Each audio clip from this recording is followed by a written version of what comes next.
যদি আবু সাইদের মতো, শান্তর মতো, মুগ্ধর মতো, ইয়ামিনের মতো, ইয়াসিনের মতো ঝাঁঝরা হয়ে যায়, রক্ত ঢালবো, জীবন দেব, শহীদ হব, রক্তের সাগরে সাঁতার কেটে কেটে একটি রক্তাক্ত বিপ্লবী কালেমার পতাকা বাংলাদেশে উড়াতে রাজি কারা কারা দেখতে চায়?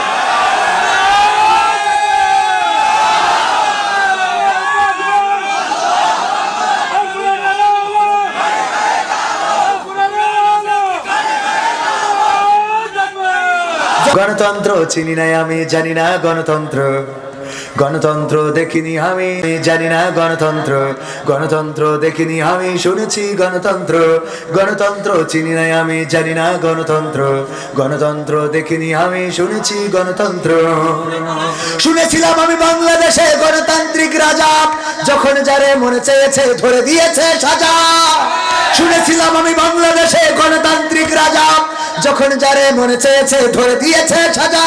কাউকে দিয়েছে ফাঁসির দণ্ড, রেখেছে আয়না ঘরে, কাউকে আবার লাশ বানিয়ে ভাসিয়েছে সাগরে।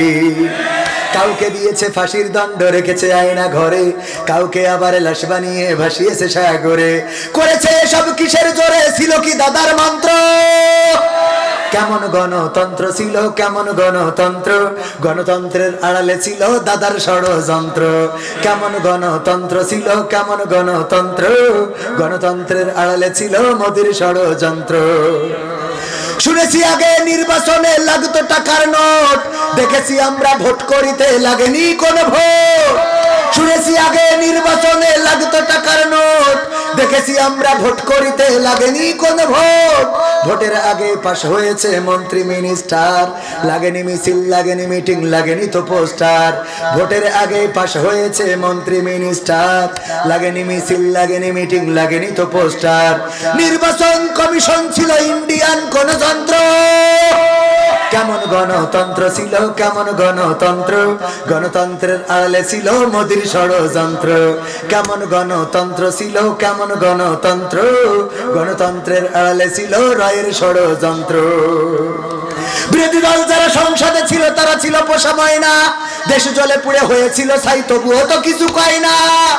বিরোধী দল যারা সংসদে ছিল তারা ছিল পোষা ময়না, দেশ জলে পুড়ে হয়েছিল ছাই, তবুও তো কিছু কয় না। শাসনে ছিল না সততা নিষ্ঠা, বিচারের ছিল না মান, সংসদে বুঝি তাই শোনা যেত মমতাজের গান। শাসনে ছিল না সততা নিষ্ঠা, বিচারের ছিল না মান, সংসদে বুঝি তাই শোনা যেত মমতাজের গান। বিরোধী দল নাই, ওটা তো ছিল ডিজিটাল ষড়যন্ত্র।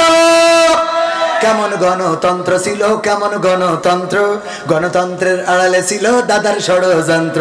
কেমন গণতন্ত্র ছিল, কেমন গণতন্ত্র, গণতন্ত্রের আড়ালে ছিল মোদির ষড়যন্ত্র। নায়েবে রাসূল কোরআনের পাখি বলতো মানুষ যারে, সেই মানুষের 13টি বছর রেখেছিল কারাগারে। নায়েবে রাসূল কোরআনের পাখি বলতো মানুষ যারে, সেই মানুষের 13টি বছর রেখেছিল কারাগারে। কোরআনের কথা বলতে গেলেই করতো গ্রেফতার, ইসলামী বই কোরআন হাদিস করতো যে উদ্ধার।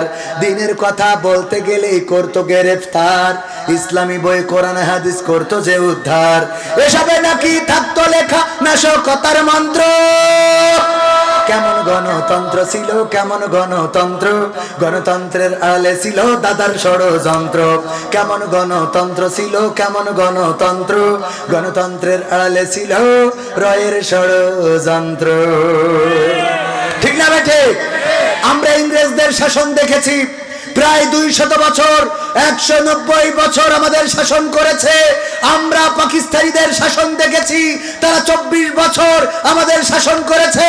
তারপরে 71 পরবর্তী আমরা 53 বছর দেখলাম অনেকে এই বাংলাদেশকে কেউ সোনার বাংলা করতে চেয়েছে, কেউ নতুন বাংলা, কেউ সবুজ বাংলা, কেউ ডিজিটাল বাংলা, কেউ স্মার্ট বাংলা করতে যে স্টেজ ভেঙেছে, বলেন ঠিক কিনা? কিন্তু এই বাংলাদেশে শান্তি দিতে পারে নাই। সোনার বাংলা, সবুজ বাংলা, নতুন Bangla, green Bangla, smart Bangla, digital Bangla, এত কিছু করে শান্তি দিতে পারে নাই। আমাদের এবারের সিদ্ধান্ত হলো আগামীর বাংলা গড়ব ইসলামের বাংলা, কোরআনের বাংলা। শান্তি আসে নাকি আসে না সেটা আমরা বুঝ করে দেব ইনশাআল্লাহ। আমার কথার সাথে কি আপনারা একমত? যদি একমত হন, 1952-তে যেমন রক্ত দিয়েছি, 1971-এ যেমন রক্ত দিয়েছি, 2024-এ